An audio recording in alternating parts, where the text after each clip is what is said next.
Приветствую вас, дорогие гости и подписчики нашего канала. Для всех любителей криминальных историй наш психологический проект «Про нас» предлагает вашему вниманию криминальные истории с участием нарциссов и психопатов, совершенные против членов своей семьи. Как вовремя распознать этих потенциальных преступников, скрывающихся под маской социально благополучных личностей? Чтобы не стать жертвой этих смертельно опасных людей, мы рассказываем на нашем основном канале «Про нас», ссылку на который я дам внизу под этим видео. Также прошу вас не забыть подписаться на наш канал и не забыть поставить лайк авансом, так как это позволяет нам снимать чаще и более качественные видео для вас.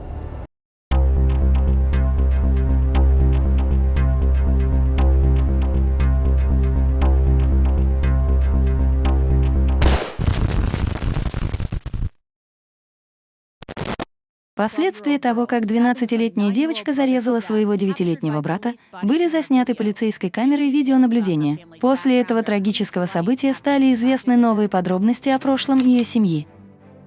Семья Лида состояла из матери-одиночки Эйприл Лиды и троих ее детей. Зандера Лиды, его 12-летней сестры, имя которой не разглашается, а также младшего сводного брата. Двое старших детей имели довольно близкие отношения, часто вместе занимались йогой и путешествовали. Они были очень близки друг к другу. Они всегда были близки. Они вместе занимались йогой почти каждый вечер. Они вместе ездили в отпуск и вместе путешествовали. Они всегда сидели рядом друг с другом. Они были очень близки. Она любила его, а он любил ее. Их семья жила в квартире в районе Сент-Томас-сквер в центре Талсы. Отцы у детей были разные и не принимали участия в их повседневной жизни. Эйприл была матерью-одиночкой и усердно работала, чтобы обеспечивать детей финансово, эмоционально и духовно, воспитывая их в соответствии с христианскими ценностями. Старшая дочь училась в средней школе. По словам Эйприл, 12-летняя девочка никогда не проявляла насилия или проблем с поведением. Она была нормальным, счастливым подростком, которому нравилась школа, и она никогда даже не кричала на свою мать. Как рассказывала Эйприл, она была такой же нормальной, как и ваш ребенок, как и любому 12-летнему ребенку, которому не разрешалось ругаться или смотреть страшные злые фильмы, ей хотелось бунтовать. И она также переживала обычные подростковые вещи, так что не было никаких дурных признаков, которые могли бы заставить беспокоиться о ней. Ночью 5 января 2023 года Зандер Лида, известный как самый милый мальчик с самой широкой улыбкой, находился дома и не спал в своей комнате. Его мать Эйприл думала, что он спит, не зная о том, что он не спал допоздна во время школьных каникул. Около полуночи Эйприл проснулась от криков, доносившихся из комнаты Зандера. Она бросилась внутрь и обнаружила, что он истекает кровью из-за множественных ножевых ранений в груди. Эйприл сказала, что сначала подумала, что это мог быть злоумышленник, когда услышала крик. «Я была сбита с толку и шокирована. Я думала, что кто-то ворвался в мой дом и причинил вред моим детям, и я думала, что моя дочь убежала в поисках безопасности», — поделилась она в обновлении на странице GoFundMe. 12-летняя девочка тут же выбежала на улицу, плача и сильно извиняясь. Мне очень жаль. Мне очень жаль. Подойдите сюда, подойдите сюда. Мне очень жаль. Мне очень жаль. Мне очень жаль.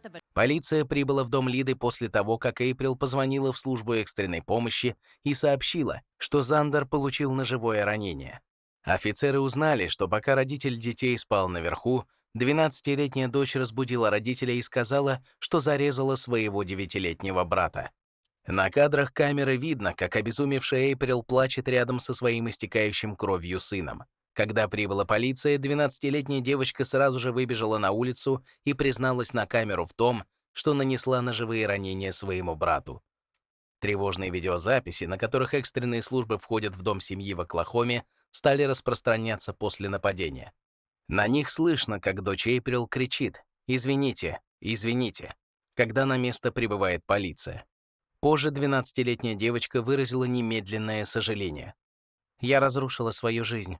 Я разрушила все свое будущее», — сказала она полиции. «Я просто хочу проснуться от этого кошмара. Я не знаю, что произошло. Это какое-то демоническое дерьмо». Мне так жаль, мама. Мне так жаль. Я не знаю, что случилось.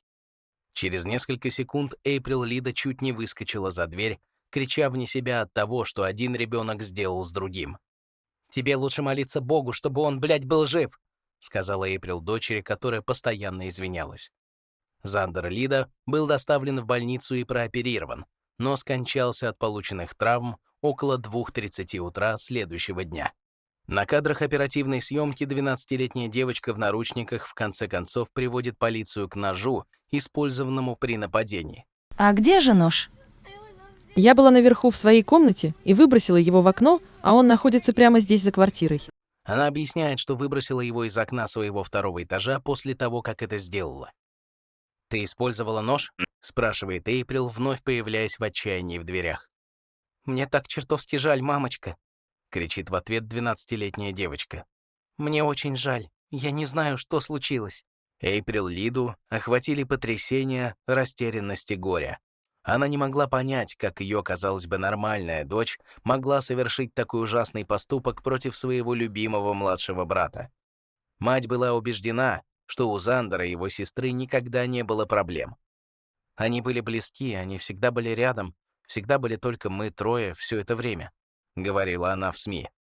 Они вместе занимались йогой почти каждый вечер, вместе ездили в поездки, всегда сидели рядом, всегда были очень близки. Она любила его, а он любил ее. Я никогда не думала и не представляла, что кто-то из моих детей сделает такое. На вопрос офицеров, есть ли у нее порезы на теле, девочка ответила, что есть, и сняла толстовку. Офицер отметил, что большинство порезов на ее руках выглядят старыми.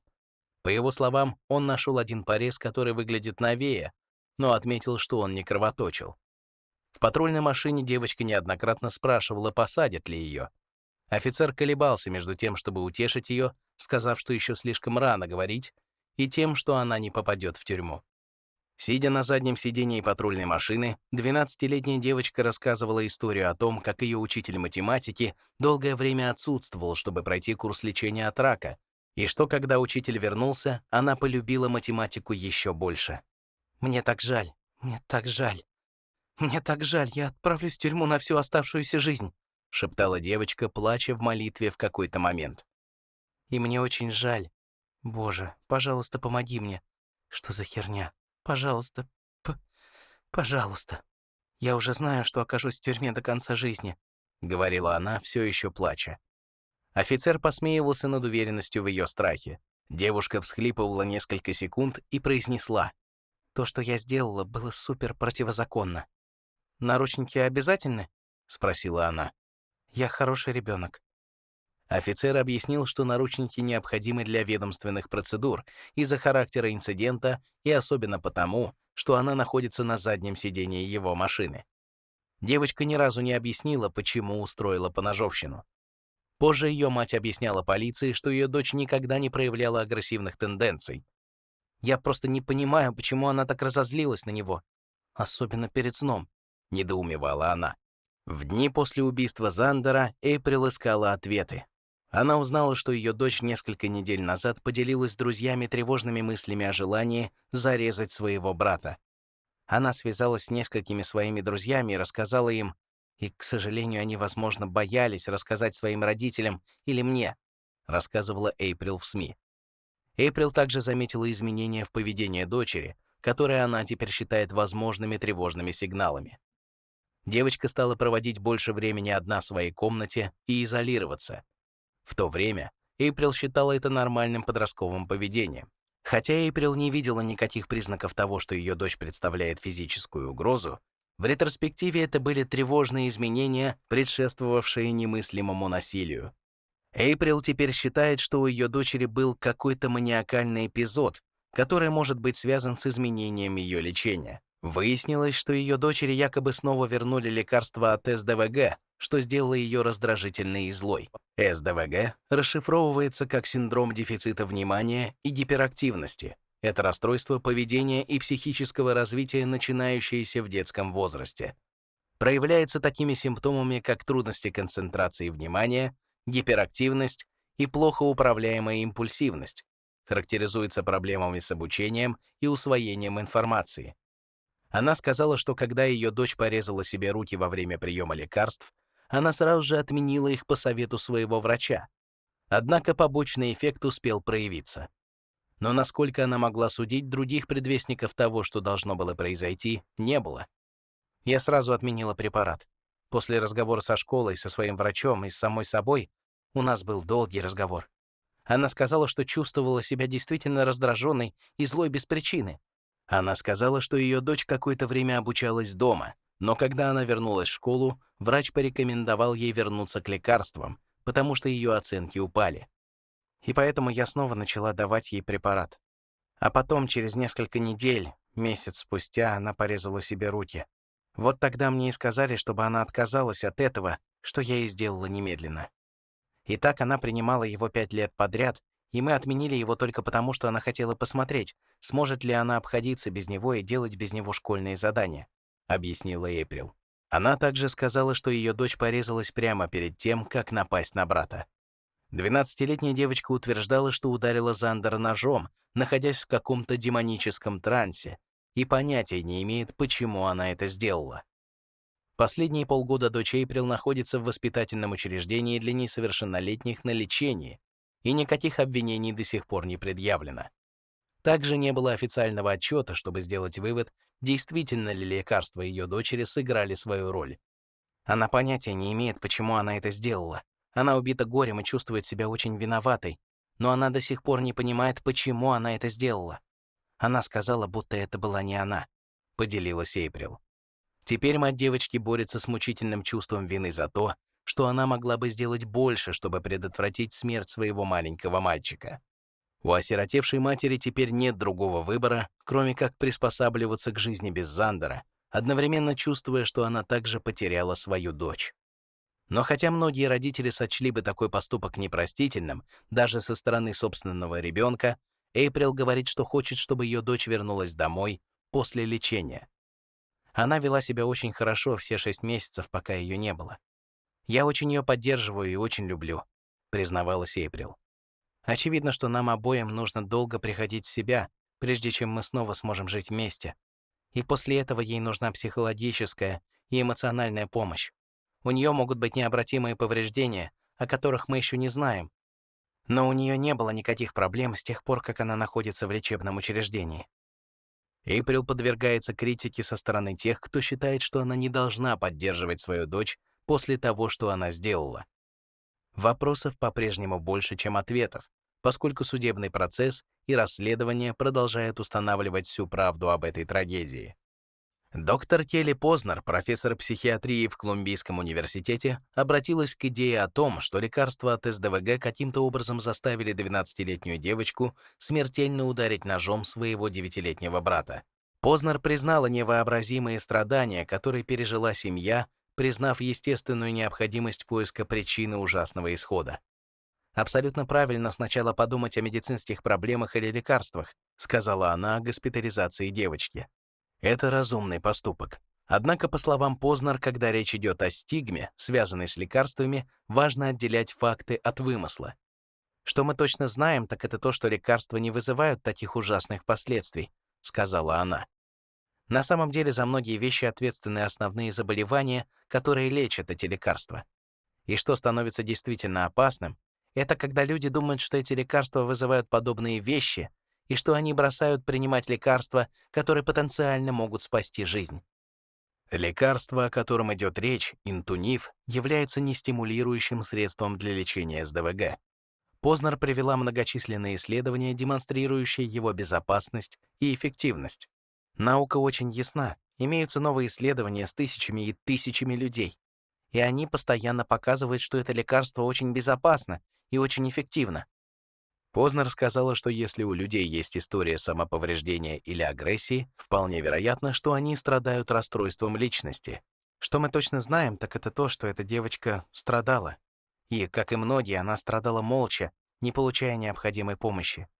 Ей требовалось больше заботы, чем она получала. И печальный факт заключается в том, что эта история для большинства детей, нуждающихся в лечении, продолжила Познер. Дарси Стерлинг, лицензированный клинический социальный работник, прокомментировала, что в этом деле имеются недостающие кусочки головоломки, и скептически отнеслась к тому, что лекарство было единственным фактором, причастным к трагедии. Я никогда не слышала о ситуации, когда ребенок просто непреднамеренно делает что-то подобное без предупреждающих знаков, поясняла Стерлинг. Лекарства не сделают из человека убийцу. Подруга Эйприл создала страницу на GoFundMe по сбору средств для охваченной ужасом семьи. В обновлении на странице сбора средств, которая на данный момент собрала $25 тысяч, скорбящая мать рассказывает о трагедии. Они были хорошими детьми. Их воспитывали как богобоязненных детей, и у них никогда не было проблем с поведением, пока ей не вернули лекарства, которые она не принимала больше года, писала она. На странице она также благодарит небезразличных людей за пожертвования и делится тем, что старается не обращать внимания на невежественные комментарии к видеоролику, который успел распространиться по всей сети. Позже выяснились и другие пугающие факты о семье Лида, а конкретно о родном отце Зандера и отчиме девочки. 39-летний Леви Лида в 2017 году, когда Зандеру было 4 года, а девочке 6, пытал и убил домашнюю кошку, принадлежавшую другой его дочери в Миссури. Он сказал полиции, что был пьян и убил животное в помутненном сознании. Лиду доставили в окружную тюрьму в Сент-Чарльзе, штат Миссури, где он 2 ночи подряд избивал своего сокамерника. Хоть Лида не являлся биологическим отцом девочки, но в ночь нападения ее мать рассказала полиции, как он и его мать относились к ней как к своей. Она все время проводила с отцом и бабушкой Зандера. Они смотрят на нее так, будто она им тоже внучка.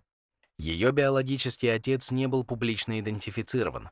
Позже Лида признал себя виновным в жестоком обращении с животным и оставался на свободе до тех пор, пока он проходил курс лечения от наркомании, психиатрическое лечение и воздерживался от употребления алкоголя.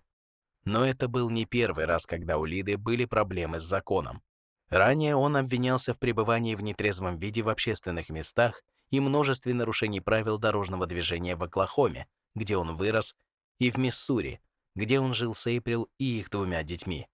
Он также привлекал к себе внимание за неделю до убийства кота за угон автомобиля. Неясно, насколько Лида был близок с девочкой после инцидента, но он и Эйприл уже по отдельности решили вернуться в Оклахому со своими детьми.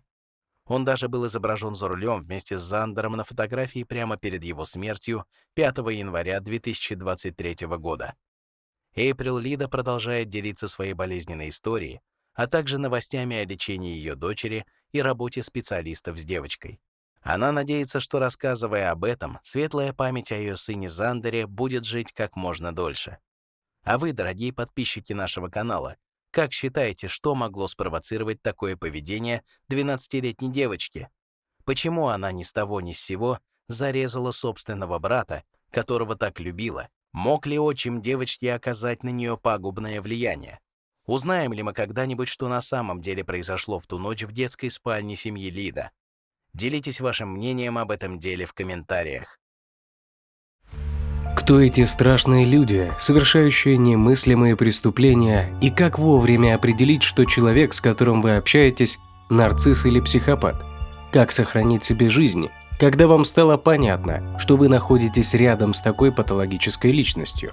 Смотрите информацию на нашем основном канале, ссылка на который стоит под этим видео.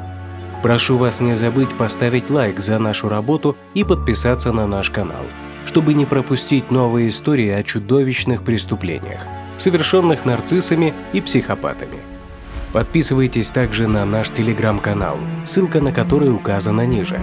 Там мы ежедневно публикуем информацию о новых преступлениях психопатов. Если есть интерес к резонансным преступлениям известных людей и звезд шоу-бизнеса, подписывайтесь на наш второй канал, ссылка на который будет указана ниже.